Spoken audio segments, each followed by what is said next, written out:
Let's go through some of this other, because we've only got a few minutes before I get you to that drawing board. All right. I mean, you're going to have to work for this interview in a couple of minutes. All right. What else have we got here, Will? Well, after the Spirit, I closed the Spirit down in 1952 because I became intrigued and involved in the use of comics as a viable medium, as an instructional tool, as a teaching tool. And I began producing material for schools and so forth. This was an outgrowth of my experimentation in the military. Right. Then I began doing it for training manuals and so forth. So the medium itself became my master. The message, yes, that became my master. I became very intrigued with that. And so in 52, I closed the Spirit down. And until 1972, 73, I'd been running a publishing company which we produced training manuals, instructional material for schools, social studies enrichment material for 6th and 7th graders, and so forth. And in the middle 70s, I sold the company and decided that I wanted to go back and develop a further expansion of the medium. I felt that I hadn't yet reached the limits of the medium, and I began working on a graphic novel. And for 2 years, I wrote this book. Oh, I remember that. In dummy form. Remember Contract with God. Right.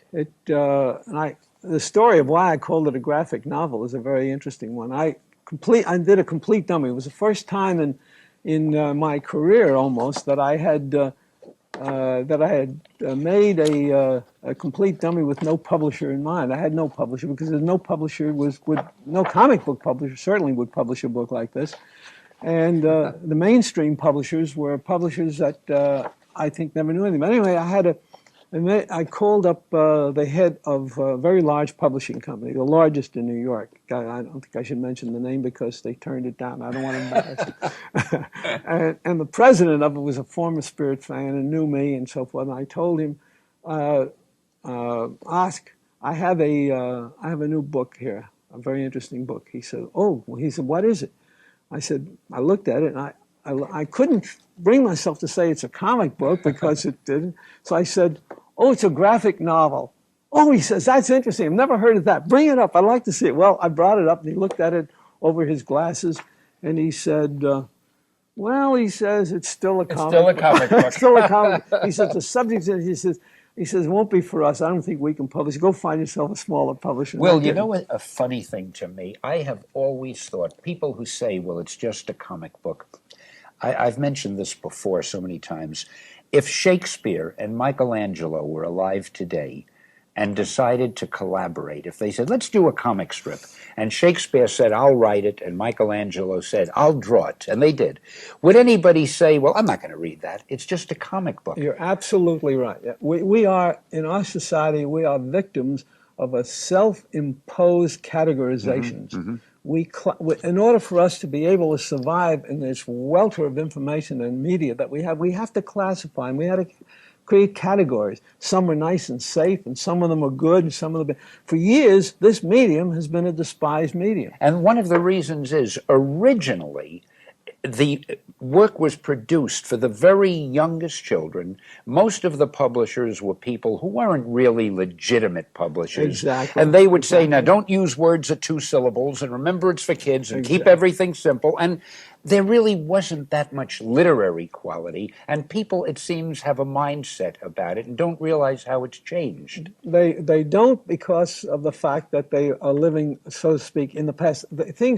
Most of the people in our society have cultural police who tell them what is good. A critic, a paper hires a critic, and the critic says to them, this is a good play, or this is a bad play. And they either go or they don't go based on what the critic said. They have no way of making a choice. They haven't got time to make choices. They haven't to make time to study. What's happening now is something very enormous is happening right under our skin. This medium, which I have devoted my life to, intend to devote the rest of my life to, is now probably the most proliferating literary form in this country. That's right. It is the new literacy. I keep talking about that because it And is the new literacy. you know something else? It's one of the greatest weapons against illiteracy, because comics are the only things today that a youngster will read voluntarily, nay, eagerly. And obviously, the more a kid reads, the more he develops a facility at reading. And once you get the reading habit... Why do you say kid? Why not say everybody? Anybody who wants to read, because well, it's just that usually youngsters start with comics. Well, what's happening now, as a matter of fact, I'm glad you brought that up, because I'm working on that right now with a television, public television, developing a way of bringing this medium to the television screen for the purposes of enhancing literacy in this country. Oh, that sounds interesting. It's a very big thing, and I can't go too deeply into it, but I'll skim over it. Yeah, you're afraid I'll steal it. No, but that sounds really great. Do steal it, please. Tell me, when you said that you did all this instructional work in the Army, was that for the Signal Corps? No. Because I was in the Signal Corps doing the same thing, That's movies right. and training films. When I got into the Army, I was drafted and went kicking and screaming all the way, and became part of the Ordnance Department. Ordnance, right.